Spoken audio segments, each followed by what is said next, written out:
Hello students, as you know that we are learning about an important lesson known as anatomy of flowering plant. And in this lesson, in previous lecture, we completed the session about epidermal tissue system. You know that epidermal tissue system is consisting with presence of a single layer known as epidermis, then epidermal appendages and structure of stomata. So according to the given information in our syllabus, there are the three different types of tissue system in the angiospermic plants. First one epidermal, second one ground, and third one vascular tissue system. Epidermal tissue system we get completed. Remaining two tissue systems are generally vascular tissue system and ground tissue system. So ground tissue system जो है उसको सबसे पहले हम consider करते हैं और उसकी क्या बेसिक इंफॉर्मेशन है उसको मैं आपको पहले बता देता हूं. देखिए, ग्राउंड टिश्यू सिस्टम जो है वो पैरेन्काइमा, कोलेनकाइमा एंड स्क्लेरेन्काइमा से फॉर्म होती है. Actually ground tissue system is known as fundamental tissue system of the plant. What is the basic function of ground tissue system?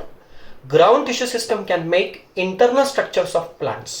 जैसे कि इंटरनल स्ट्रक्चर में क्या आता है? कॉर्टेक्स आता है, पीत आता है, मेडुलरी रेज आते हैं, और ये जो सारे ऑर्गन्स आते हैं या ये जो सारे पार्ट्स आते हैं, इंटरनल जो पार्ट्स आते हैं पर्टिकुलरली प्लांट के स्ट्रक्चर से रिलेटेड, जैसे कि रूट के इंटरनल पार्ट्स, स्टेम के इंटरनल पार्ट्स, लीफ के इंटरनल पार्ट्स, तो ये सारे ग्राउंड टिश्यू सिस्टम से फॉर्म होते हैं.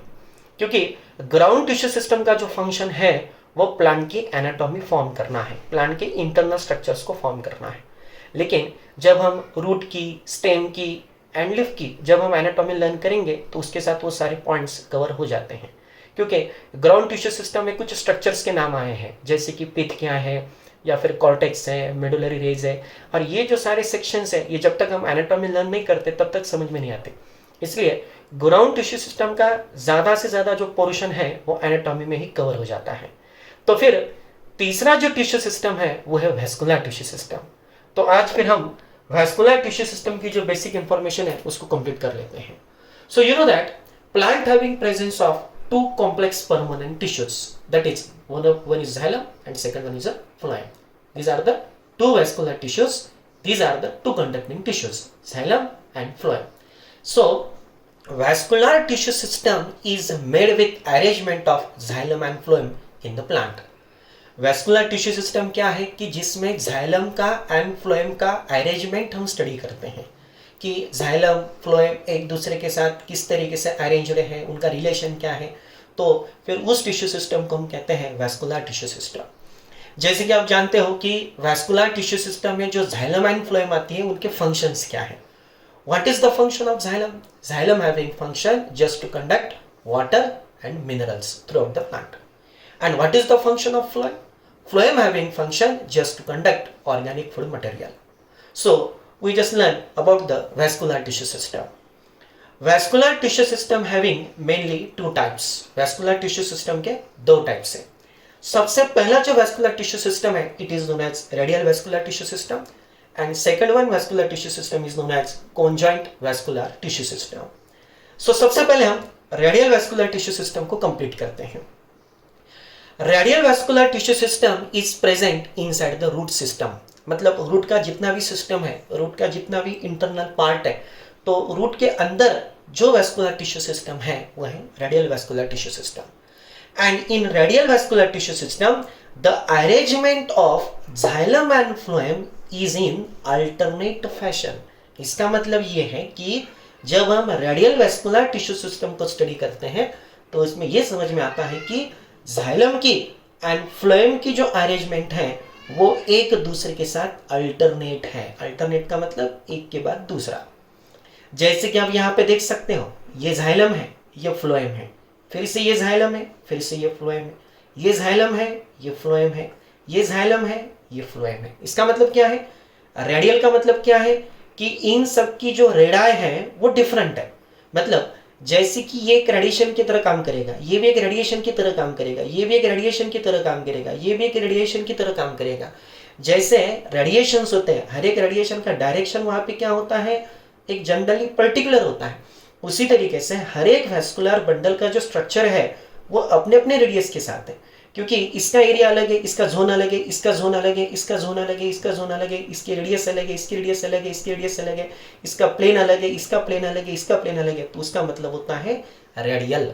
और अल्टरनेट का मतलब होता है एक के बाद दूसरा।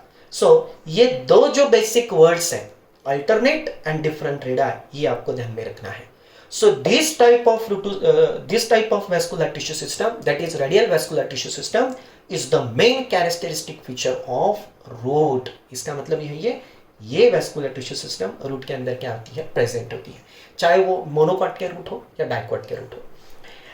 And second one vascular tissue system is known as conjoint vascular tissue system। What is mean by conjoint? Conjoint का मतलब ये होता है एक के बाद एक, इसका मतलब एक के साइड में दूसरी। जैसे कि यहाँ पे अगर फ्लोएम है तो फ्लोएम के बाद जाइलम है, लेकिन दोनों का जो अरेंजमेंट है वो एक दूसरे के साथ साइड बाय साइड है, उसको हम कहते हैं conjoint vascular tissue system.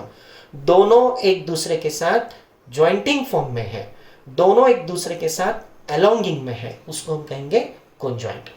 And conjoint vascular tissue system having presence of two types, that is first one open conjoint vascular tissue system and second one closed vascular tissue system।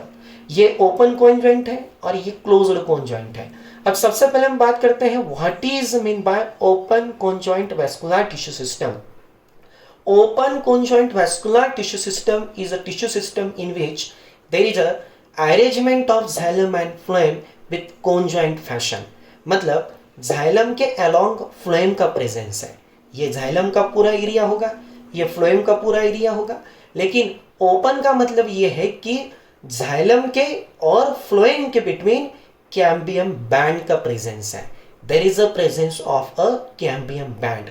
अगर xylem के and phloem के between अगर cambium band का presence है तो उसको हम कहेंगे open conjoint vascular tissue system.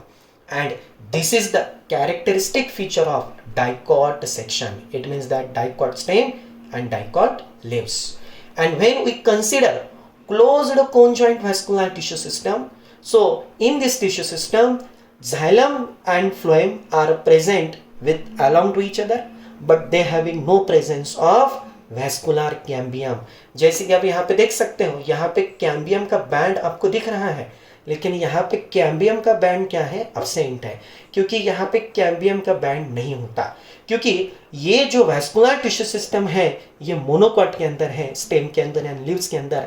और आप जानते हो कि मोनोकॉट के अंदर कैम्बियम टिश्यूज नहीं होती, कैम्बियम टिश्यूज किन के अंदर होती है, डाइकॉट के अंदर होती है। इसलिए डाइकॉट के जो प्लांट्स है वो सेकेंडरी ग्रोथ कर सकते हैं। जैसे कि जिनके पास open conjoint vascular tissue system है उनके अंदर सेकेंडरी ग्रोथ हो सकता है, लेकिन जिनके अंदर closed conjoint vascular tissue system है उनके अंदर सेकेंडरी ग्रोथ नहीं हो सकता। सो ये जो दो टिश्यू सिस्टम है रेडियल एंड कॉन्जॉइंट, ये आपको ध्यान में रखना है। और इनके जो मीनिंग है, जैसे कि अल्टरनेट का मैंने आपको मीनिंग बताया कि दोनों की जो अरेंजमेंट है वो अल्टरनेट है। जैसे कि जाइलम के बाद फ्लोएम, फ्लोएम के बाद जाइलम, फिर से जाइलम के बाद फ्लोएम, तो इसको हम कहेंगे अल्टरनेट फैशन। डिफरेंट रेडाई का मतलब होता है कि हर एक का जो प्लेन है वो अलग अलग है। ओके, अब यहाँ पे कैसा है कि कॉन्जॉइंट का मतलब क्या है कि जाइलम के साइड में फ्लोएम है, जाइलम के साइड में फ्लोएम है, या फिर फ्लोएम के साइड में जाइलम है, या फ्लोएम के साइड में जाइलम है, लेकिन जाइलम का जो पोर्शन है वो कंप्लीटली जाइलम के साथ एक्युपाइड है। यहाँ पे भी जाइलम का जो पोर्शन है, यहाँ पे पूरी जाइलम की टिश्यू आती है। यहाँ पे फ्लोएम का जो एरिया है तो यहाँ पे पूरी फ्लोएम की टिश्यू आती है। यहाँ पे भी जो फ्लोएम का एरिया है यहाँ पे भी सारी फ्लोएम की टिश्यू आती है। मतलब यहाँ पे जाइलम की डिफरेंट रेडाई नहीं है, जाइलम टिश्यूज का जो रेडियस है या जाइलम टिश्यूज की जो अरेंजमेंट है या उसका जो प्लेन है वो एक ही साइड में है, और फ्लोएम टिश्यूज का जो प्लेन है वो दूसरे साइड में है। मतलब यहाँ पे हम अरेंजमेंट को कह सकते हैं conjoint vascular arrangement. So these are the two main vascular tissue system in the angiosperms. तो ये आपको ध्यान में रखना है।